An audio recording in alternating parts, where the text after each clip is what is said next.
Okay, so you're trying to get a real handle on this big, sometimes confusing idea of human talent. Mm-hmm. You've gathered a lot of different materials, psychology, philosophy, education, even neuroscience, and thinking about it all with AI in the background. Yeah, quite the mix. And you want to cut through all the noise, right? Find the key takeaways. Exactly, just the essentials. Well, that's precisely what we're aiming for in this deep dive. Right. Think of it as your shortcut to really understanding human talent. And it's clear from the sources. It's not simple. It's definitely interdisciplinary. Absolutely. Yeah. So many angles. That's the only way to grasp the complexity, isn't it? It seems so. So our mission here, as we see it, is to pull out those core insights from everything you've shared, those aha moments. Sounds good because, yeah, terms like talent management or giftedness get used a lot. But a clear definition. Surprisingly hard to pin down sometimes. Definitely. And the sources show that right away, even just within psychology. Oh, yeah. How so? Well, you see this initial idea of talent as, something innate, a gift you're born with. The classic view. Right. But then it gets more nuanced. You have these objective views, talent, defined by skills that meet needs. Like, can you actually do the job? Measurable stuff. Exactly. Competencies, results, identifying those vital few top performers. Got it. The high-impact people. And even within that objective view, there are different takes. Like the maximum performance rule talent is your absolute best effort. Okay. Peak performance. Or the effortless performance rule talent looks easy for that person, easier than for others. The natural look. Kind of. And then there's talent equals fit, how well the skill matches the context. Right. The competitive yodeling example. Amazing skill, but needs the right stage. Precisely. Its value is situational, but then you contrast that with the subjective view. Which focuses more on the person inside. Motivation, engagement. Exactly that. Intrinsic drive, attitude, how engaged they are. Some definitions even talk about talent as, like, recurring productive patterns of thinking or feeling. Okay, so objectives is output, subjective is input or internal state, roughly. Sort of. And the tricky part, the challenge really, is that these definitions coexist. They're not exclusive. Which leads to confusion in practice, I bet. How we find talent, how we develop it. If you only look objectively, you might miss motivated learners. Only subjectively. Hard to measure. You really need both perspectives. Makes sense. So psychology gives us these different ways to see talent. Then philosophy comes in asking, why? What's the point? The ethics. That's the normative dimension, yeah. Why develop talent? What values should guide it? Your sources highlight this tension. Is it for society's benefit or for the individual's self-actualization, their meaningful life? That's a deep question. And thinkers like Aristotle and Kant weighed in? They did. Take Aristotle's idea of eudaimonia, flourishing, a life well lived. How does talent fit into that? For Aristotle, flourishing comes from developing virtues, our excellences, and he pretty much equates those virtues with our talents. So developing talent is developing virtue.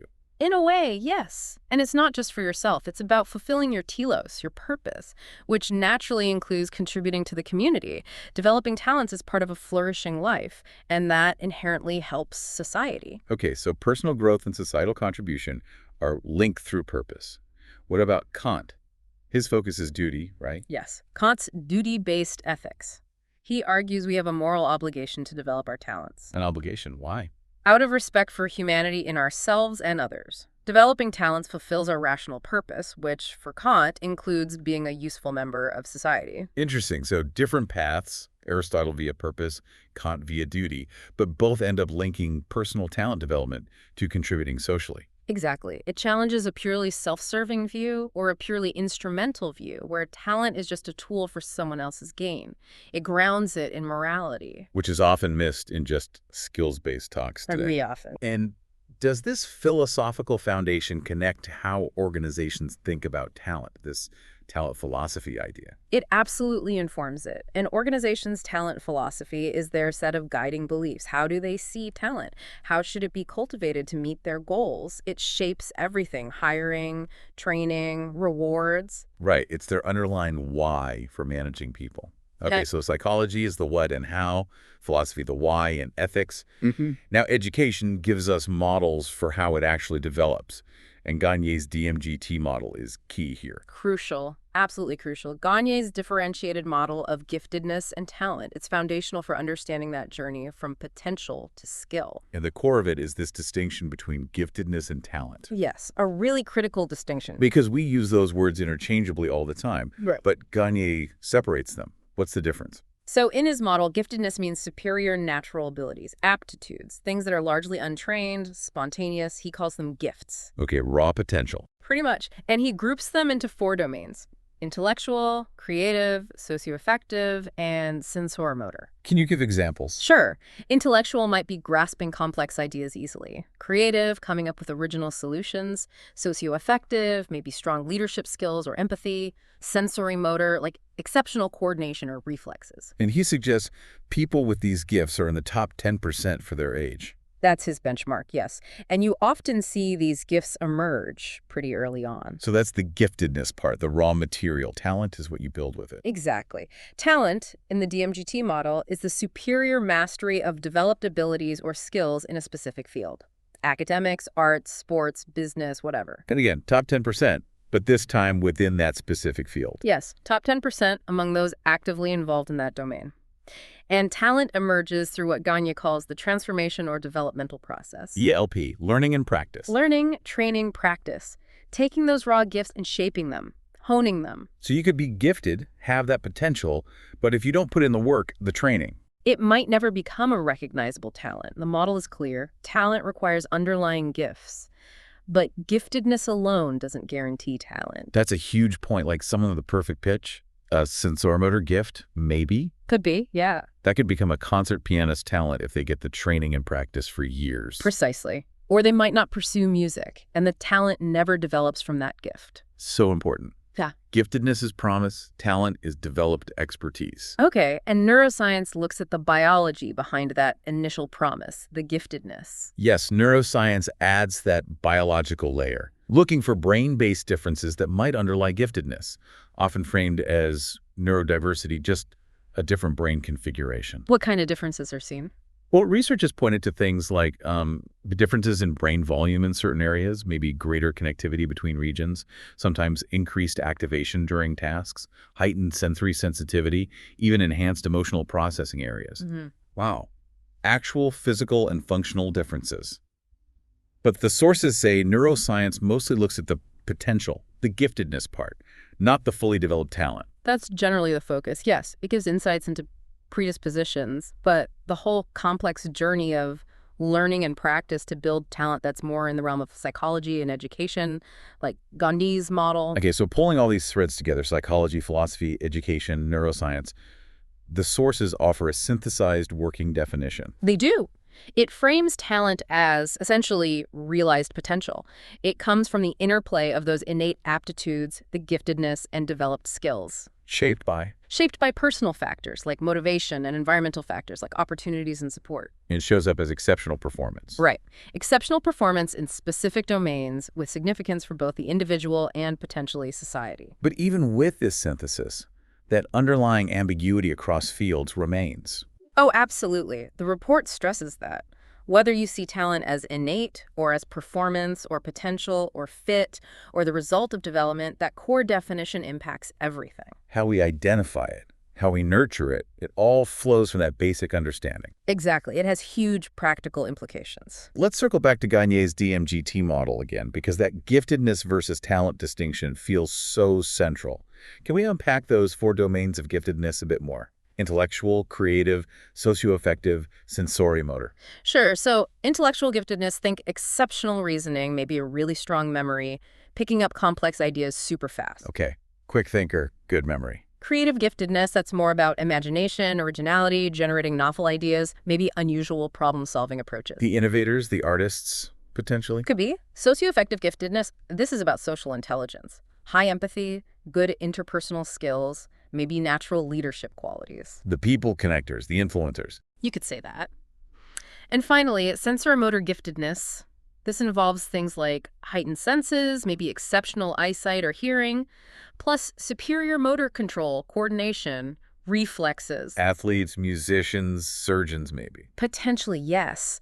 Those kinds of domains often draw on sensoromotor gifts. And these gifts Again, put someone in the top 10% compared to peers, often noticeable early on. That's the idea. They're closer to the raw ability before extensive training kicks in. And talent is the mastery that comes later, in specific fields. Can we revisit that example of how one gift could lead to different talents? Yeah, absolutely. Take that sensory motor gift again, maybe someone with amazing fine motor control and hand-eye coordination. Okay. That gift could be developed through training and intense practice into the talent of a concert pianist.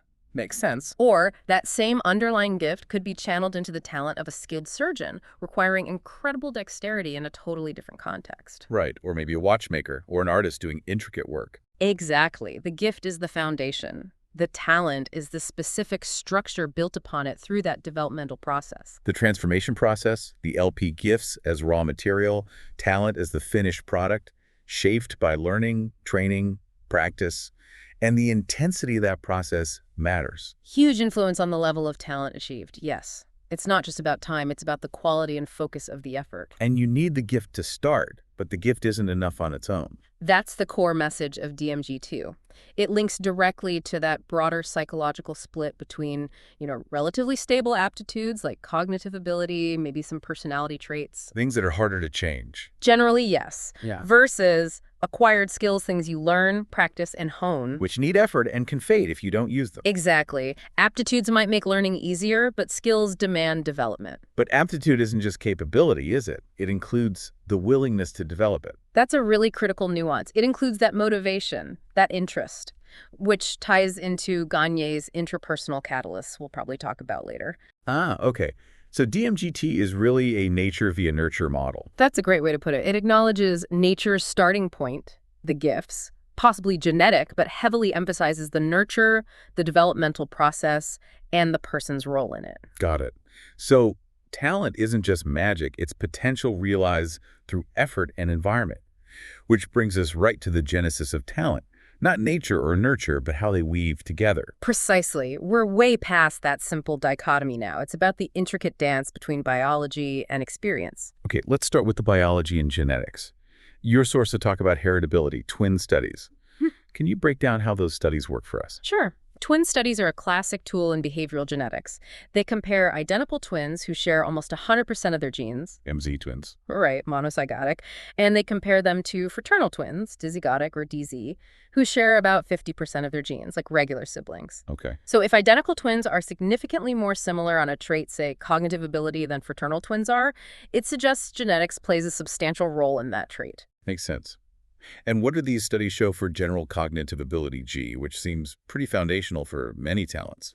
While many large meta-analyses consistently show G has pretty high heritability, often estimated around 50–60% in adulthood. That high, wow. Yeah, and interestingly, the genetic influence seems to increase with age, while the influence of the shared family environment seems to decrease. That's counterintuitive almost. It is a bit. One big study looking specifically at the top 15% for cognitive ability found heritability around 0.50, shared environment about 0.28, and non-shared unique experiences making up the rest, 0.22. So genetics is a big piece of the cognitive potential puzzle, but it's crucial to remember heritability is about group differences, right? Not individual destiny. Absolutely critical point. It explains variation within a population, not what's fixed for you. It doesn't mean environment isn't hugely important. Right. And the sources mention even attitudes, which drive motivation, have a genetic component. That's right. Research suggests attitudes influencing motivation are partly heritable and linked to genes related to how we perceive our own abilities. Generally, across many human traits, genetics seems to account for roughly half the variation between people. And neuroscience backs this up with those observed brain differences in gifted individuals we mentioned earlier. Exactly. Things like brain volume differences, connectivity, activation patterns, sensory sensitivity, emotional processing, even asynchronous development, they all point towards a biological underpinning for potential. But again, not deterministic.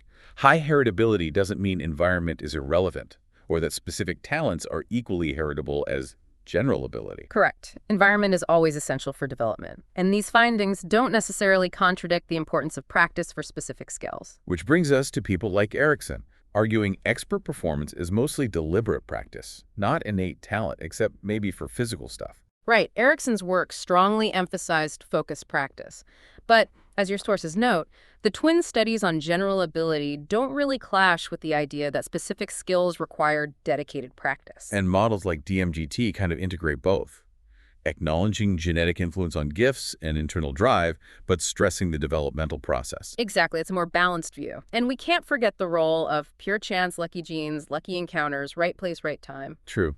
So much randomness involved, too. Okay, nature sets a stage, nurture builds the house. Let's dive into the nurture side, the environmental influences. What are the big ones? The environment is absolutely critical. It provides the context, the resources, the teaching, the experiences, everything needed for talent to actually emerge and grow. And parents often play a huge initial role. How so? What do parents typically provide? Well, often the initial exposure to an area, they notice a spark or share their own interests. Then they arrange instruction, finding the right teachers, moving from local to expert as needed. Facilitating the learning. And facilitating that crucial, deliberate practice, providing time, space, resources, encouragement. Plus, they shape the whole home environment attitudes towards learning, effort, resilience, finding that balance between support and fostering independence. It's a complex role. Very. Interestingly, the sources even mention that sometimes less conventional, maybe more challenging family situations can foster independence and resilience, which can actually help achievement. And they help build networks connecting kids with peers, mentors. So parents are like the initial talent architects. But the environment extends beyond home, right? Like these athletic talent development environments, ATDEs. Yeah, that's a concept from sports science, but the principles apply much more broadly. What makes an environment good for talent development, according to that model? Effective ones tend to have clear long-term goals, coherent support systems, a focus on development, not just early selection, and a positive, supportive culture. So structure and support. Structure, resources, both people and things, good processes like structured training, feedback, and often access to centers of excellence where you get top-level coaching and peers. Makes sense. And of course, environment leads us back to deliberate practice, Erickson's big idea. But your sources had critiques. They did. Deliberate practice, highly structured, focused on improvement, feedback-driven. Erickson argued it was the main driver of expertise. But recent research questions that. Yes, meta-analyses, like those by McNamara and colleagues, found deliberate practice explains a surprisingly modest amount of the variance in performance. How modest? Often less than 25%. Like 18% in sports, 21% in music, 26% in games, only 4% in education, less than 1% in professions. Wow, that's much lower than you'd expect based on the hype. So practice hours alone aren't the magic bullet. Doesn't look like it. Other factors seem really important too, especially at elite levels. Things like starting age, cognitive abilities, personality, coaching quality, the actual strategies used in practice, genetics. A whole cocktail of factors. Exactly. Plus, critics point out the definition of deliberate practice can be a bit fuzzy, maybe even circular. If practice doesn't work, was it really deliberate? Hard to test rigorously. Right. So the takeaway is expertise comes from a complex interplay of things, not just grinding out hours. That seems to be the current understanding. There's a lot of performance variation that deliberate practice doesn't explain. Okay, so we have biology, environment, and then Gagne's model talks about catalysts influencing that development process. Yes, catalysts are factors that either help or hinder the transformation of gifts into talents. They can speed it up, slow it down, enhance it, or derail it. And there are two main types, intrapersonal and environmental. Correct. Intrapersonal catalysts are internal to the individual. Like what? Things like motivation and volition, the desire, the goals, the effort, sticking with it, self-management skills, goal setting, planning, self-control, personality and temperament, conscientiousness, resilience, openness, even physical characteristics, health, lack of disabilities. And some of these, like personality, might have genetic links too. So internal drives and traits are key. Then environmental catalysts are the external factors. Exactly. Everything outside the person. The milieu culture, socioeconomic status, family situation, where you live, person's parents, teachers, mentors, peers, role models, provisions, resources, programs, equipment, funding, and even events, significant life occurrences, positive or negative, that can change the path. And didn't the sources mention chance as another factor woven in? Yes, chance is like a fifth factor interacting with all the others. Chance in genetics, chance encounters with mentors or opportunities, chance events, it adds that layer of unpredictability. It's a really dynamic system. Gifts, environment, internal drives, external factors, plus chance, all interacting over time. It's definitely not a simple straight line from A to B. Now, the sources then shift to comparing human talent development with learning in AI. Why make that comparison? It's a really useful lens, especially now. By looking at how AI learns versus how humans learn, we can better appreciate what's unique and maybe irreplaceable about human talent development. It highlights our flexibility and efficiency. What are some key differences the sources point out? Well, humans are often incredibly efficient learners. We can do one-shot learning, learn from just one example, and we can integrate new knowledge without necessarily wiping out old stuff, avoiding that catastrophic forgetting problem AI often struggles with. Right. AI needs massive data sets, usually. Often, yes. And human learning is deeply contextual. We build mental models, understand meaning, causality. AI, especially machine learning, is often more about statistical pattern matching in data without that deeper understanding. And human learning is tied up with everything else. Attention, memory, emotions. Absolutely. Attention, memory, including our ability to naturally forget unimportant stuff, reasoning, problem solving. And crucially, motivation and emotion are integral to how we learn. How does AI learning contrast with that? AI learning paradigms vary. Yeah. Connectionist approaches, like neural networks, learn by adjusting connection weights based on vast data exposure via methods like backpropagation. They're powerful for patterns but can struggle with generalization and that catastrophic forgetting. Symbolic AI uses rules and logic. So, different mechanisms entirely. Fundamentally different. AI excels at massive computation, data analysis, but it lacks deep understanding, common sense, true creativity, emotional intelligence, subjective experience. And it's disembodied, scalable, while our learning is tied to our biology. Exactly.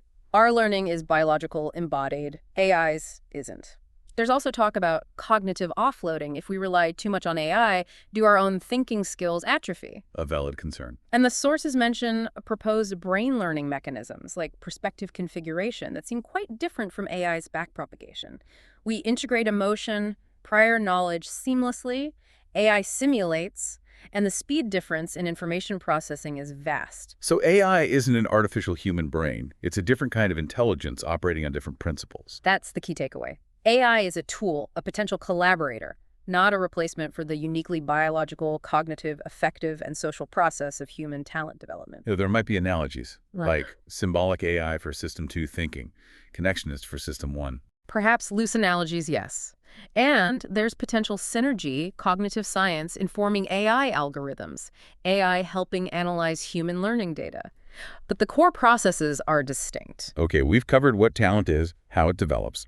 Now, the crucial step, identifying potential, especially in schools, and the sources say this is tough, validity issues, equity concerns. It's a huge challenge. Finding potential early is key for support, but assessment is tricky. Are the tests valid? Reliable? Do they capture diverse talents? And crucially, are they fair to everyone? Equity is a major sticking point. Let's start with signs or indicators of potential, particularly in kids.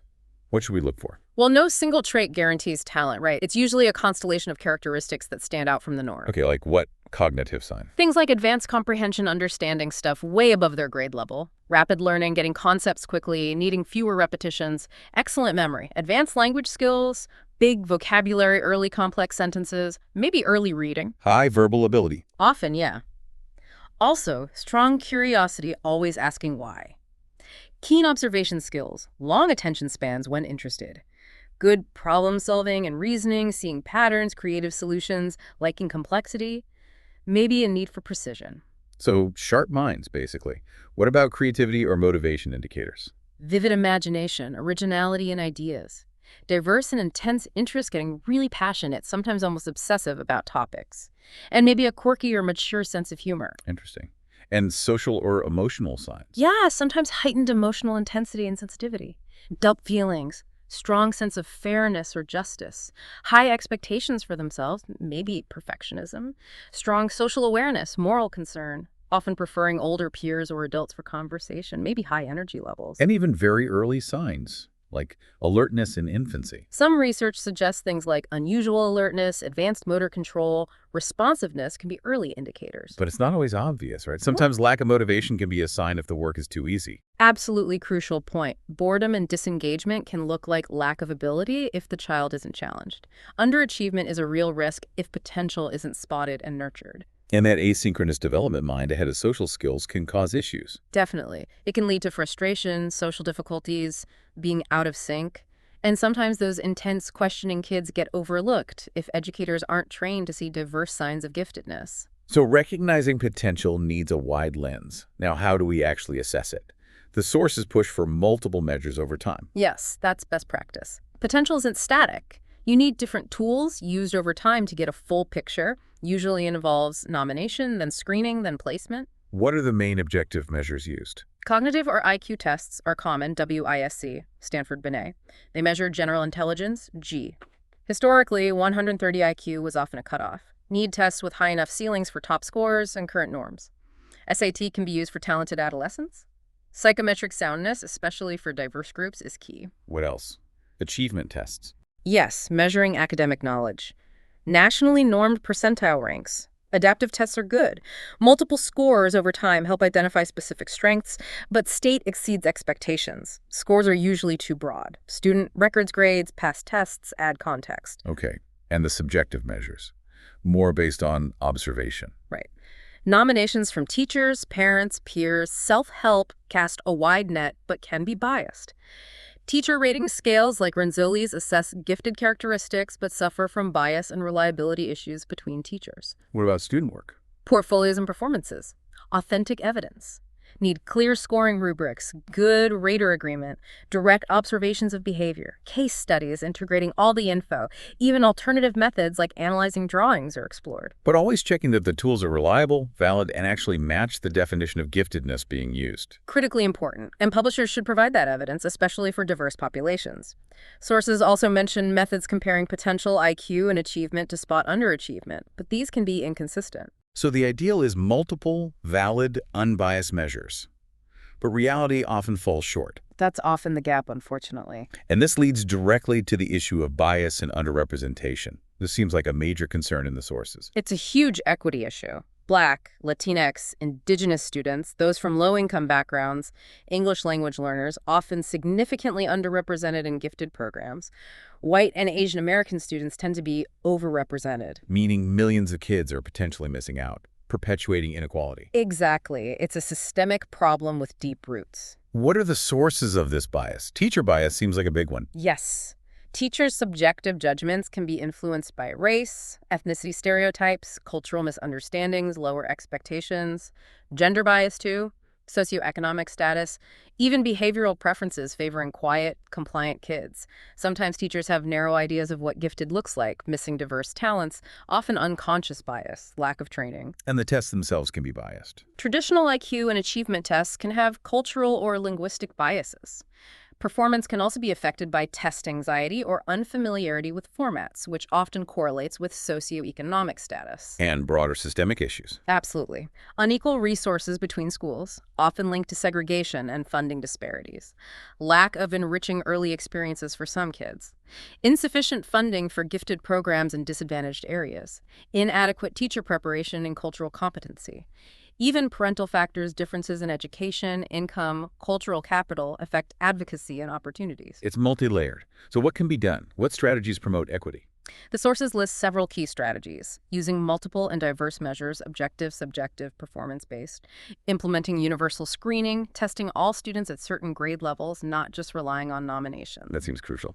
What else? Using local norms, comparing students to their local peers, especially in disadvantaged schools, rather than just national norms. Adopting culturally responsive practices using sensitive tools, understanding diverse ways giftedness manifests. And training for teachers. Comprehensive teacher training is vital. Recognizing diverse characteristics, cultural competency, understanding unconscious bias, learning equitable identification strategies. Diversifying the teaching staff itself helps too. Focusing on potential, not just current achievement. Yes, focusing on potential and growth. Dynamic assessment, advocating for resource equity across schools, engaging families from all backgrounds. It sounds like achieving equity requires real systemic change. It's an ethical imperative. Definitely. It's about recognizing potential in every child. Okay, we focused a lot on talent in specific areas. But what about people who excel across multiple, often very different fields? The sources talk about polymathy. Right, polymathy. It's not just having broad interests, it's achieving genuine expertise across several, often disparate domains. Think Leonardo da Vinci, the classic Renaissance man ideal. What traits do polymaths tend to share? Insatiable curiosity across many fields is fundamental. Wide-ranging interests, strong associative thinking, seeing connections others miss, integrative thinking, a deep commitment to lifelong learning, often a mix of skepticism and openness, and maybe surprisingly, humility. That ability to connect disparate ideas seems key. Is polemity becoming more valuable now? The sources suggest yes. In a complex world, especially with AI handling specialized tasks, the ability to think across boundaries, synthesize information, innovate by bridging fields, that's incredibly valuable. Research even links Nobel laureates' artistic hobbies with their scientific success. Cross-disciplinary thinking seems increasingly important. And Da Vinci himself, the sources mention the 7 Da Vinci principles. What are those about? They capture his approach. Things like curiosity, dimostrazione, learning through experience, sensazione, refining the senses, sfumato, comfort with ambiguity, artesienza, integrating art and science, corporalita, mind-body connection, and connessione, seeing interconnectedness. It's a holistic, integrative way of thinking. Combining observation, imagination, analogy. A very distinct cognitive style. Exactly. Not just multiple interests, but an integrated approach. This naturally leads to the generalist versus specialist debate. How do the sources frame this? They contrast the generalist broad knowledge with the specialist deep knowledge in a narrow area. Both have pros and cons, depending on the context. What are the upsides and downsides for generalists? Upsides: adaptability, flexibility, rapid learning, great in changing environments. Cross-disciplinary insights can spark innovation. Good problem-solving breadth, often good leadership potential.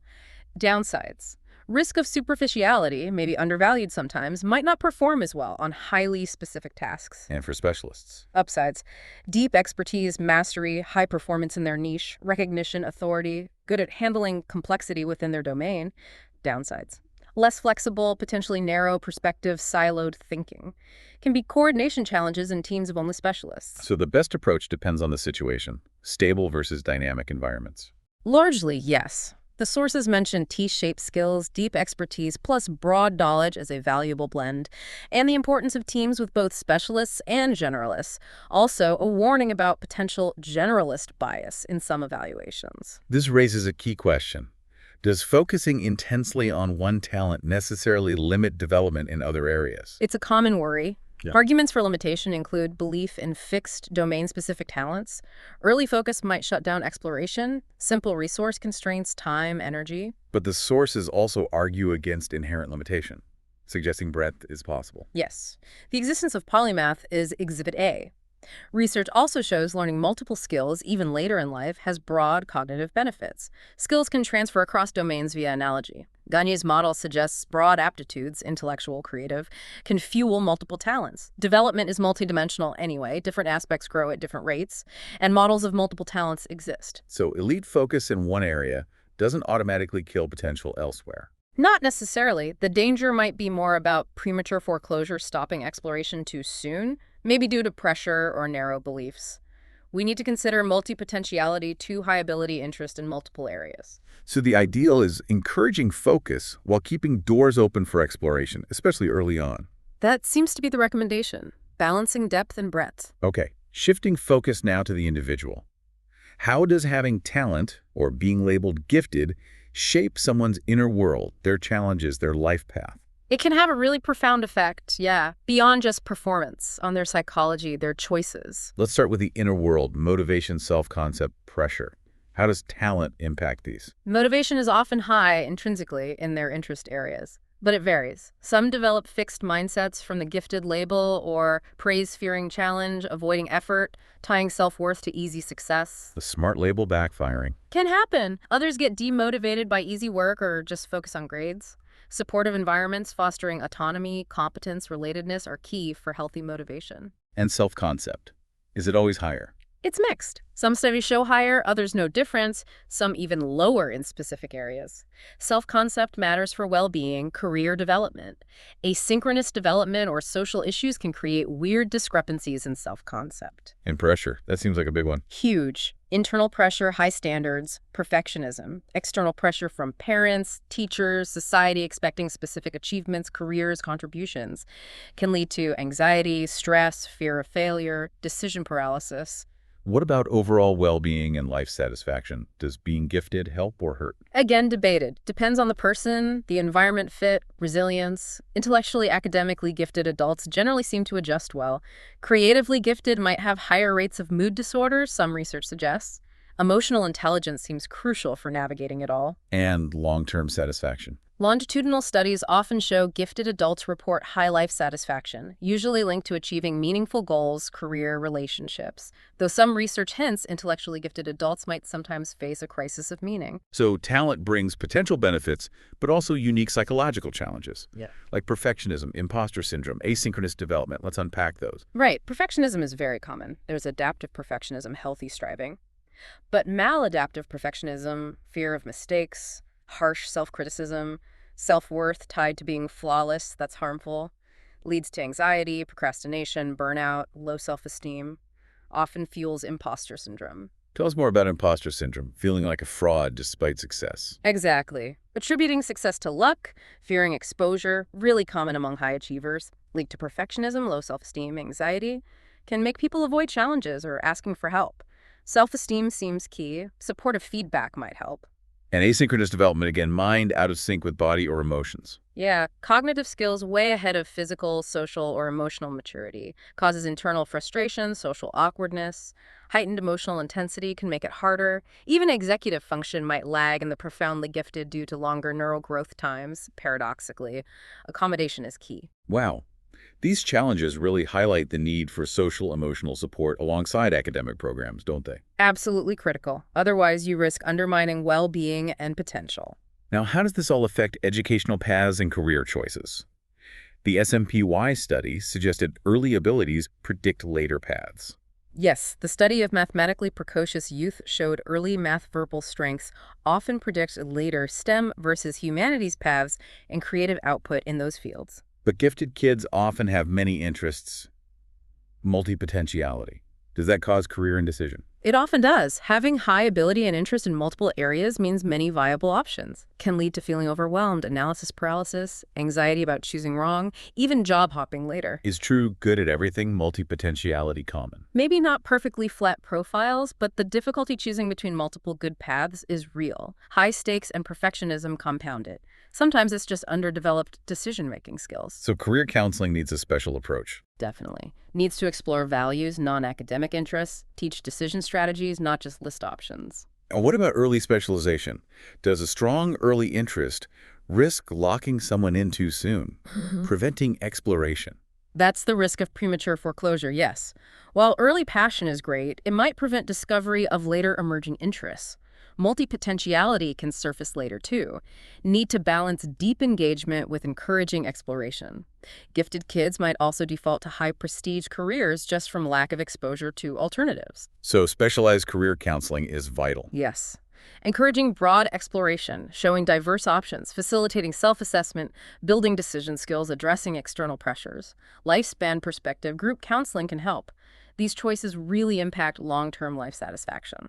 Okay, we've seen the individual impact. Let's zoom out to talent's imprint on society, its historical impact, role in education, economics, culture. Talent has clearly been a massive driver of societal change. Think of major innovations, printing press, telephone, light bulb, penicillin, often driven by talented individuals. Like Da Vinci again, bridging fields. Exactly.